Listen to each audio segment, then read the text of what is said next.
نحمده ونصلي على رسوله الكريم اما بعد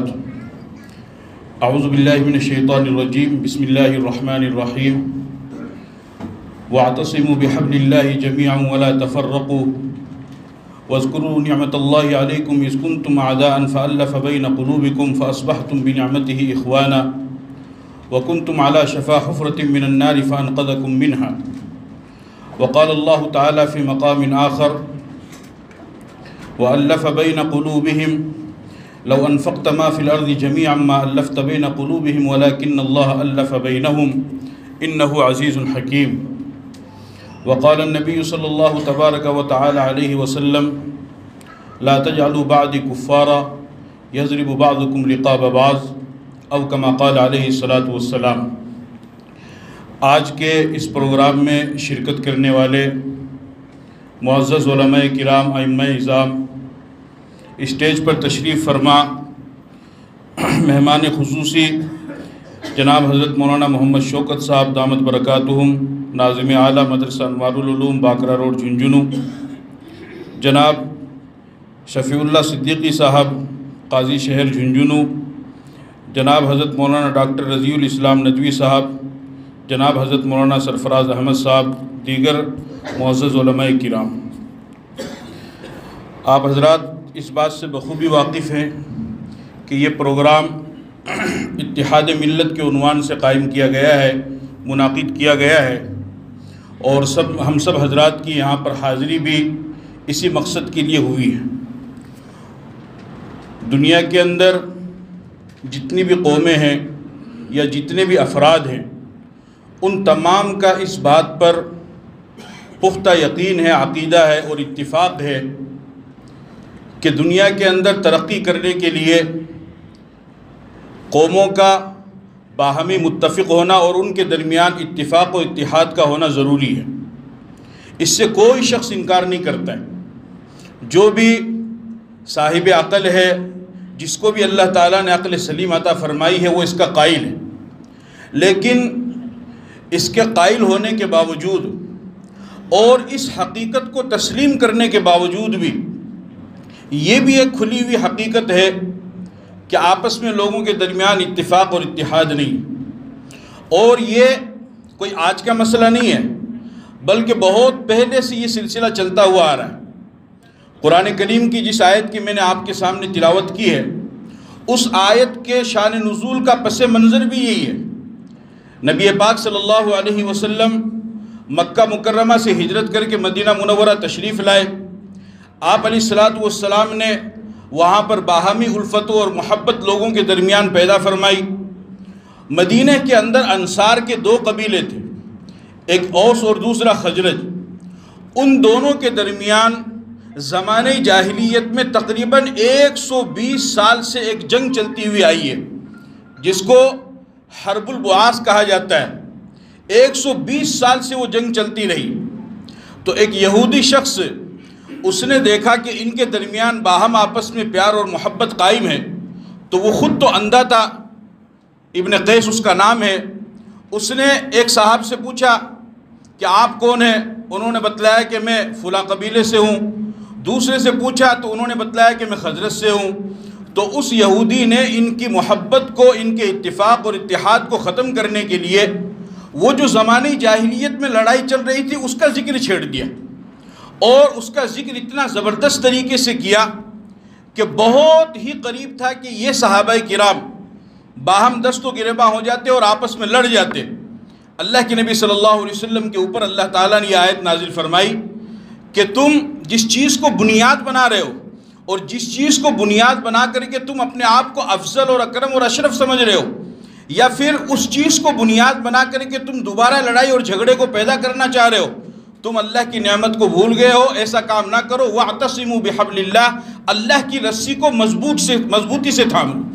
حضرت عبداللہ ابن مسعود رضی اللہ تعالیٰ عنہ فرماتے ہیں، حبل اللہ سے مراد ہے کہ ہوا کتاب اللہ الممدود من السماء الى الارض، کہ حبل اللہ سے مراد اللہ کی کتاب یعنی قرآن کریم ہے۔ قرآن کریم کے آ جانے کے بعد اب قرآن کریم نے تمہارے افضل کا معیار کیا مقرر کیا ہے، تمہارے اشرف اور اکرم ہونے کا معیار کیا مقرر کیا ہے، تمہارے بزرگ ہونے کا معیار کیا مقرر کیا ہے؟ کیا قبیلے کو مقرر کیا ہے؟ علاقے کو مقرر کیا ہے یا اسی طریقے سے زبان کو مقرر کیا ہے، رنگ اور نسل کو مقرر کیا ہے، اگر قرآن کریم نے ان تمام چیزوں کو پس پشت ڈال دیا ہے اور ان میں سے کسی بھی چیز کو معیار نہیں بنایا ہے انسان کے افضل اور اشرف ہونے کے لیے، بلکہ اس وجہ سے تمہیں اللہ تعالیٰ نے فضیلت دی ہے کہ تم نے نبی پاک صلی اللہ علیہ وسلم کے دست مبارک پر بیعت کی، آپ کا کلمہ پڑھا، قرآن کریم کو تم نے تھاما، لہذا جس قرآن کی بنیاد پر اللہ نے تمہیں عزت دی ہے تم اس قرآن کی بنیاد پر آپس میں اتفاق اور اتحاد رکھو اور اختلاف کو بھول جاؤ۔ وَاذْكُرُوا نِعْمَةَ اللَّهِ عَلَيْكُمْ إِذْ كُنْتُمْ أَعْدَاءً، اللہ کی اس نعمت کو یاد کرو جب تم آپس میں دشمن تھے، فَأَلَّفَ بَيْنَ قُلُوبِكُمْ، اللہ تعالیٰ نے تمہارے دلوں کو ملا دیا، فَأَصْبَحْتُمْ بِنِعْمَتِهِ إِخْوَانًا، اللہ نے تم کو آپس میں بھائی بھائی بنا دیا، اور اس نفرت کی وجہ سے اور اس تعصب کی بنیاد پر تم اتنے زیادہ پستی کے اندر چلے گئے تھے کہ اللہ نے فرمایا وَكُنْتُمْ عَلَى شَفَا حُفْرَةٍ مِّنَ النَّارِ فَأَنْقَذَكُم مِّنْهَا، تم بالکل جہنم کے گڑھے کے کنارے پر کھڑے تھے، اللہ نے تم کو وہاں سے بچا کر کے نکالا ہے، لہذا اللہ کی اس نعمت کا شکر ادا کرو اور ان چیزوں کے اندر نہ پڑو۔ اور دوسری جگہ اللہ تعالیٰ نے قرآن میں فرمایا وَأَلَّفَ بَيْنَ قُلُوبِهِمْ لَوْ أَنفَقْتَ مَا فِي الْأَرْضِ جَمِيعًا مَا أَلَّفْتَ بَيْنَ قُلُوبِهِمْ وَلَكِنَّ اللَّهَ أَلَّفَ بَيْنَهُمْ، اللہ تعالیٰ نے فرمایا کہ ہم نے ان کے دلوں کے اندر الفت پیدا کی ہے، محبت پیدا کی ہے، ان کے درمیان ہم نے اتفاق اور اتحاد پیدا کیا ہے، اور یہ اتنی زبردست چیز ہے کہ اللہ تعالیٰ فرماتے ہیں کہ اے میرے نبی، اگر آپ پوری روئے زمین کو خزانے سے بھر کر کے پیش کریں اور پھر ان کے دلوں کے اندر محبت پیدا کرنا چاہیں ما الفت بین قلوبہم، تب بھی آپ ان کے دلوں میں محبت پیدا نہیں کر سکتے ہیں، یہ تو اللہ ہی کا کام ہے کہ اللہ دلوں کو جوڑتا ہے، اتفاق اور اتحاد کو قوموں کے درمیان میں پیدا کرواتا ہے، یہ اللہ کی نعمت ہے، اللہ کا احسان ہے، اللہ کا فضل ہے، اللہ نے یاد دلایا ہے۔ نبی پاک علیہ السلام نے اپنی زندگی کے اندر آپ نے پوری زندگی اس چیز کے اوپر محنت کی، اسلام کی بنیاد پر، کلمے کی بنیاد پر، قرآن کی بنیاد پر، اللہ کی وحدانیت کی بنیاد پر، رسول کی رسالت کی بنیاد پر اللہ کے نبی صلی اللہ علیہ وسلم نے اپنی امت کو پابند کیا۔ حدیث کے اندر آتا ہے نبی پاک صلی اللہ علیہ وسلم نے فرمایا المسلم اخو المسلم لا يخونه ولا يكذبه ولا يخذله كل المسلم على المسلم حرام عرضه وماله ودمه التقوى ها هنا بحسب امرئ من الشر ان يحتقر اخاه المسلم، فرمایا کہ مسلمان کا بھائی ہے، نہ وہ اس کے ساتھ خیانت کرتا ہے، نہ اس کے ساتھ جھوٹ بولتا ہے، نہ اس کو دھوکہ دیتا ہے، اس کی عزت کا بھی احترام کرتا ہے، اس کے مال کا بھی احترام کرتا ہے، اس کے خون کا، اس کی جان کا بھی احترام کرتا ہے، اور کسی بھی مسلمان کو حقیر نہ سمجھے، اور چونکہ تقوی جو ہے وہ تقوی کا تعلق دل کے ساتھ میں ہے اور اللہ ہی جانتا ہے ان اکرمکم عند اللہ اتقاکم، لہذا انسانیت کی بنیاد پر کسی کو حقیر نہ سمجھا جائے۔ آپ علیہ السلام نے فرمایا لا تقاطعوا ولا تدابروا ولا تباغضوا وكونوا عباد الله اخوانا ولا يحل لمسلم ان يهجر اخاه فوق ثلاث فيلتقيان فيصد هذا ويصد هذا وخيرهم الذي يبدأ بالسلام، فرمایا کہ آپس میں لڑائی نہ کرو، آپس میں بغض نہ رکھو، ایک دوسرے کی پیٹھ پیچھے برائی نہ کرو، اللہ کے تو بندے بن کر کے رہو اور آپس میں بھائی بن کر کے رہو، اور فرمایا کہ کسی بھی مسلمان کے لیے جائز نہیں ہے کہ وہ 3 دن سے زیادہ بول چال کو اور سلام کلام کو بند رکھے، اور جب یہ دونوں آپس میں ملاقات کرے ایک ادھر منہ کر لے ایک ادھر منہ کر لے، آپ نے فرمایا کہ ان دونوں قطع کلامی کرنے والوں میں بہترین وہ ہے کہ جو سلام میں ابتدا کرے گا۔ آپ نے متوجہ کیا، لوگوں کو بتلایا،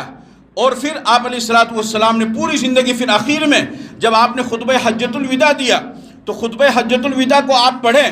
اس میں آپ نے اس بات کی تاکید فرمائی ہے، آپ نے فرمایا ان الزمان قد استدار کہیته یوم خلق السماوات والارض منها 4 حرم،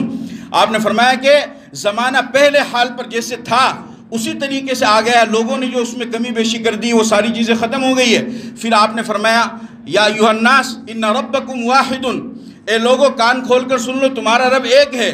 لا فضل لعربی علی عجمی ولا لعجمی علی عربی ولا لاسود علی احمر ولا لاحمر علی اسود الا بالتقوی، فرمایا کہ آج کے بعد کسی عربی کو کسی عجمی پر کوئی فضیلت حاصل نہیں ہے، کسی عجمی کو کسی عربی پر کوئی فضیلت حاصل نہیں ہے، کسی کالے کو کسی گورے پر، کسی گورے کو کسی کالے پر کسی طرح کی کوئی فضیلت حاصل نہیں ہے، فضیلت والا اگر کوئی ہے تو صرف اور صرف وہ ہے کہ جس کے دل کے اندر تقوی ہوگا، لہذا اس کو بنیاد بنا کر کے کوئی کسی کو حقیر نہ سمجھے، پھر آپ نے فرمایا لا تجعلوا بعدی کفارا یضرب بعضکم رقاب بعض، کہ اے میری امت کے لوگوں خبردار، میرے بعد کافروں والے عمل نہ کرنا کہ تم معمولی باتوں کو بنیاد بنا کر اور معمولی اختلافات اور انتشار کی بنیاد پر تم آپس میں ایک دوسرے کی گردن نہ مارنے لگ جانا، تم آپس میں ایک دوسرے کو قتل نہ کرنے لگ جانا۔ آپ نے خطبہ حجۃ الوداع میں آپ تمام صحابہ کرام کو اس کا پابند کیا، جو آپ کی زندگی کا آخری خطبہ تھا۔ پھر آپ علیہ السلام دنیا سے تشریف لے گئے، ابو بکر صدیق رضی اللہ تعالیٰ عنہ کا زمانہ آیا۔ ابو بکر صدیق رضی اللہ تعالیٰ عنہ وہ صحابی ہیں کہ جن کے بارے میں آپ نے فرمایا ارحم امتی بامتی ابو بکر، کہ میری پوری امت کے رحم کو ایک پلڑے میں رکھا جائے اور ابو بکر کے رحم کو ایک پلڑے میں رکھا جائے تو وہ پلڑا بھاری ہوگا کہ جس میں ابو بکر کے رحم کو رکھا جائے گا۔ لیکن جب پیغمبر کا انتقال ہوا اور اس انتقال کے بعد ایسے خطرناک قسم کے حالات پیدا ہوئے، ابو بکر صدیق نے اتحاد کو برقرار رکھنے کے لیے ان حالات کا مقابلہ کیا، اپنی نرمی کو پیچھے ڈالا، اپنے رحم کو پیچھے ڈالا۔ سب سے بڑا مسئلہ یہ کھڑا ہوا کہ اللہ کے نبی صلی اللہ علیہ وسلم نے 26 شوال صفر المظفر میں حضرت اسامہ کے لشکر کو تیار کیا اور آپ نے روم کے مقابلے میں ان کو جانے کا حکم دیا۔ اللہ کے نبی کا انتقال ہوا اور ان میں بڑے بڑے صحابہ کو آپ نے شامل کیا۔ حضرت عباس اور حضرت علی اجازت لے کر کے آگئے تیمارداری کے لیے، حضرت ابو بکر صدیق اور حضرت عمر نے بھی ان سے اجازت لی اور وہ بھی آپ کی عیادت کے لیے آگئے۔ وہ لشکر تیار ہوا، پیغمبر کا انتقال ہو گیا 11 ہجری کے اندر اور 12 ربیع الاول دوشنبہ کے دن آپ دنیا سے تشریف لے گئے۔ سب سے بڑا مسئلہ یہ کھڑا ہوا کہ اسامہ کے لشکر کو بھیجا جائے یا نہ بھیجا جائے۔ اسامہ ابن زید نوجوان آدمی تھے، ان کے والد زید ابن حارثہ وہ غزوہ مؤتہ میں شہید ہو گئے تھے، اللہ کے نبی نے ان کو امیر مقرر کیا۔ تو اس وقت جب پیغمبر کا انتقال ہوا اتنا خطرناک ماحول تھا کہ کسی بھی صحابی کو کچھ سمجھ میں نہیں آ رہا تھا۔ حضرت عمر رضی اللہ تعالیٰ عنہ نے فرمایا کہ خبردار، اگر کسی نے یہ کہا کہ نبی دنیا سے چلے گئے ہیں تو میں اپنی تلوار سے اس کی گردن اڑا دوں گا۔ کوئی پیغمبر دنیا سے نہیں گئے، موسیٰ علیہ السلام کی طرح بات کرنے کے لیے گئے، واپس تشریف لائیں گے۔ حضرت علی رضی اللہ تعالیٰ نے فرمایا کہ یا رسول اللہ، اگر آپ نے ہمیں رونے سے منع نہیں کیا ہوتا تو ہم آج دنیا والوں کو رو کر دکھاتے کہ اپنے محبوب کی جدائیگی میں رویا کس طریقے سے جاتا ہے۔ حضرت ابو بکر صدیق نے فرمایا کہ یا رسول اللہ، ہم آنکھوں سے آنسو بہا دیتے۔ پیغمبر کا انتقال کسی کو کچھ سمجھ میں نہیں آ رہا، سارے صحابہ پریشان ہیں۔ ابو بکر صدیق نے اس وقت سنبھالا، پوری امت کو ابو بکر صدیق نے سنبھالا اور آپ علیہ السلام اور ابو بکر صدیق نے کھڑے ہو کر کے خطبہ دیا اور فرمایا یا ایھا الناس من کان یعبد محمدا فإن محمدا قد مات ومن کان یعبد اللہ فإن اللہ حی لا یزال، کہ اے لوگوں جو محمد کی عبادت کرتے تھے سن لو، محمد بھی اللہ کے بندے اور اس کے رسول تھے، دنیا سے چلے گئے ہیں۔ جو اللہ کی عبادت کرتے ہیں تو اللہ کی ذات برقرار ہے، زندہ ہے، لا یزال ہے، کبھی ختم نہیں ہونے والی ہے۔ لہٰذا اب محمد تو دنیا سے چلے گئے۔ حضرت عمر فاروق اور دیگر صحابہ فرماتے ہیں کہ ہمیں اس دن سمجھ میں آیا کہ گویا کہ اللہ کے نبی دنیا سے چلے گئے، اور اس آیت کا مطلب اس دن ہمیں سمجھ میں آیا۔ دوسرا فتنہ یہ کھڑا ہوا کہ مدعیان نبوت کھڑے ہو گئے، مسلمہ کذاب کھڑا ہو گیا، اسود عنسی کھڑا ہو گیا، ان کا خاتمہ کیا۔ جنگ یمامہ کی نوبت پیش آئی، 700 یا 1200 حافظ قرآن اس میں شہید ہوئے، اور اسی طریقے سے مانعین زکوٰۃ کھڑے ہوئے، انہوں نے زکوٰۃ کا انکار کر دیا، کہنے لگے کہ پیغمبر کی ذات تک کے زمانے میں پیغمبر نے قرآن میں پیغمبر کو پابند کیا گیا، خذ من اموالہم صدقۃ تطہرہم، کہ آپ ان کے مال سے زکوٰۃ لیجئے۔ پیغمبر چلے گئے لہذا ہم زکوٰۃ نہیں دیں گے، آپ ان کے خلاف کھڑے ہوئے۔ اور ترمذی کی روایت ابو بکر صدیق نے فرمایا کہ لو منعونی عقالا کانوا یعدونہ فی زمن رسول اللہ صلی اللہ علیہ وسلم لأجاہدنہم، فرمایا کہ اگر ایک رسی کا بھی تم انکار کرو گے تو میں تم سے مقابلہ کروں گا۔ اور اس وقت حضرت عمر رضی اللہ تعالیٰ عنہ نے ابو بکر صدیق سے فرمایا کہ ذرا نرمی کا معاملہ کیجئے، ذرا نرمی کا معاملہ کیجئے۔ ابو بکر صدیق رضی اللہ تعالیٰ عنہ نے فرمایا تم الدین وانا حی، دین مکمل ہو چکا ہے، اور فرمایا کہ دین مکمل ہو چکا، ینقص الدین وانا حی، کہ دین میں کمی کر دی جائے گی اور میں زندہ رہوں گا، یہ کبھی بھی نہیں ہو سکتا ہے۔ جس چیز کا پیغمبر نے حکم دیا ہے ہم اس چیز کو کریں گے، اس کام کو کریں گے۔ ابو بکر صدیق نے اتحاد کو برقرار رکھنے کے لیے اتنے بڑے کارنامے کو انجام دیا ہے۔ اور ابو ہریرہ فرماتے ہیں قام فی الردۃ مقام الانبیاء، کہ اس ارتداد کے ماحول میں ابو بکر صدیق مقام انبیاء کے اوپر کھڑے ہوئے تھے، اتنا بڑا مقام ان کا تھا۔ اگر اس وقت وہ اس کو نہ سنبھالتے تو بڑی پریشانی ہو جاتی۔ حضرت عمر فاروق فرمایا کرتے تھے کہ ابو بکر ایک دن اور ایک رات مجھے دے دو، وفات النبی کا پہلا دن اور غار ثور والی رات، اور مجھ سے میری ساری زندگی کی نیکیاں لے لو، کہ اتنا بڑا کام ابو بکر صدیق نے فرمایا۔ اور تاریخ کے اندر 2 شخصوں کے بارے میں آتا ہے لولا ہوا لما عبد اللہ، کہ اگر وہ شخص موجود نہ ہوتے تو شاید روئے زمین پر اللہ کی کوئی عبادت کرنے والا بھی نہ ہوتا۔ ایک تو ابو بکر صدیق کہ انہوں نے وفات النبی کے بعد اس ماحول کو سنبھالا، اور دوسرے امام احمد بن حنبل رحمۃ اللہ علیہ جب معتزلہ نے خلق قرآن کا مسئلہ کھڑا کیا اور عباسی طاقت پوری طاقت کے ساتھ میں مامون رشید آ گئے ان کو ختم کرنے کے لیے، اس وقت وہ اکیلا شخص تنے تنہا 60 سال کا بوڑھا اس کے کوڑے کھاتے رہا، جلاد کے کوڑے کھاتے رہا، لیکن وہ خلق قرآن کا قائل نہیں ہوا، کہ جس کی وجہ سے مولانا ابو الحسن علی میاں ندوی رحمۃ اللہ علیہ فرماتے ہیں کہ اگر وہ شخص کھڑا نہ ہوتا تو شاید آج قرآن کی حفاظت، قرآن اپنے حال پر باقی نہ رہتا اور تورات اور زبور کی طرح اس کے اندر بھی تبدیلی ہو جاتی۔ اتنا بڑا کام ابو بکر صدیق نے کیوں کیا؟ صرف اور صرف امت کے اندر اتحاد پیدا کرنے کی وجہ سے۔ آپ آگے چلیے، حضرت شیخ الہند رحمۃ اللہ علیہ اتنا بڑا آدمی ہے، اتنے بڑے بڑے ان کے شاگرد ہیں، مالٹا کی جیل سے آتے ہیں اور وہ آ کر کے کہتے ہیں کہ میں نے جو محسوس کیا ہے کہ امت اتنی پستی کے اندر کیوں جا رہی ہے، اس کی 2 وجوہات بیان فرمائے۔ ان میں سے ایک فرمایا کہ قرآن کریم کو چھوڑنا، اور دوسرے فرمایا کہ امت کے اندر اختلاف کی وجہ سے۔ آج کے زمانے کی جو سب سے زیادہ ضرورت ہے وہ ہمارا آپس میں اتحاد اور اتفاق ہے۔ اگر اتحاد اور اتفاق نہیں ہوگا تو ہم بالکل بھی کسی بھی کھاتے میں نہیں آ سکتے، کوئی ہمارا احترام کرنے والا نہیں ہوگا۔ اینٹ جو پڑی ہوئی رہتی ہے نا، اینٹ، تو وہ اینٹ اگر پڑی ہوئی تو اس کی کوئی حیثیت نہیں ہے، کوئی بھی بچہ پاؤں مارے گا اور اس کو اٹھا کر کے پھینک دے گا، لیکن وہ اینٹ جب جڑ جائے اور وہ کسی بلڈنگ میں لگ جائے یا کسی اسکول میں لگ جائے تو اب اگر کوئی اس کو پتھر مارتا ہے تو پھر وہ بلڈنگ والا، مکان والا اس سے لڑائی کرنے کے لیے کھڑا ہو جائے گا، اس لیے کہ وہ اینٹ کو نہیں گرا رہا، نہیں توڑ رہا ہے، بلکہ وہ اس کی بلڈنگ کو گرا رہا ہے۔ اور اگر وہی اینٹ مسجد کے اندر لگ جائے اور اگر پھر کوئی اس مسجد کو گرائے تو پورے عالم کے مسلمان اس کا مقابلہ کرنے کے لیے کھڑے ہو جاتے ہیں۔ اسی طریقے سے جب ہم بکھرے ہوئے رہیں گے تو ہماری کوئی حیثیت نہیں رہے گی، کوئی طاقت نہیں رہے گی، لیکن جب ہم جڑ جائیں گے، جڑ کر کے رہیں گے اور آپس میں مل کر کے رہیں گے، قطر علی قطر اذا اتفقت نہر ونہر الی نہر اذا اجتمعت بحر، جب قطرے سے قطرہ ملتا ہے تو نہر بنتی ہے اور نہر سے نہر ملتا ہے تو وہ سمندر بنتا ہے۔ جب ہم آپس میں جڑ جائیں گے تو ہمارے درمیان اتفاق اور اتحاد پیدا ہوگا، اور اس کا سب سے زیادہ سبق اللہ رب العزت نے ہمیں اور اسلام نے ہمیں دیا ہے، ہمیں پابند کیا ہے، ہر مقام پر، جگہ جگہ پر ہمیں پابند کیا کہ ہم اتفاق اور اتحاد کے ساتھ رہیں۔ آج کا وقت محترم علماء کرام، اختلاف کا ہرگز نہیں ہے، جو جس مسلک سے تعلق رکھتا ہے، جس مشرب سے تعلق رکھتا ہے وہ اپنے مسلک پہ عمل کرے، وہ اپنے مسلک پہ چلے، اس میں کوئی حرج کی بات نہیں ہے۔ اور ہم جس جگہ پر رہ رہے ہیں، جس مقام پر رہ رہے ہیں، اس مقام کے اندر، اس وطن کے اندر تو آپس میں اتحاد اور اتفاق اور بھی زیادہ ضروری ہو جاتا ہے، اس لیے کہ ظالم جب وار کرتا ہے تو وہ کسی کے مسلک کو نہیں دیکھتا، وہ کسی کے مشرب کو نہیں دیکھتا ہے، وہ کسی کی ذات اور برادری کو نہیں دیکھتا ہے، بلکہ وہ تو بغیر امتیاز کے، وہ صرف مسلمان ہونے کی بنیاد پر وہ ٹارگیٹ بناتا ہے، مسجدوں کو بناتا ہے، مدرسوں کو بناتا ہے، یا داڑھی ٹوپی والوں کو بناتا ہے، یا دوسرے لوگوں کو بناتا ہے۔ تو جس چیز کو بنیاد بنا کر کے وہ ہمارے اوپر ظلم کر رہا ہے تو ہم مظلوموں کا یہ فرض بنتا ہے کہ اس کو بنیاد بنا کر کے ہم آپس کے اندر اتفاق اور اتحاد کو پیدا کریں۔ اتحاد جوانی ہے، اختلاف بڑھاپا ہے، اتحاد بہادری ہے، اختلاف بزدلی ہے،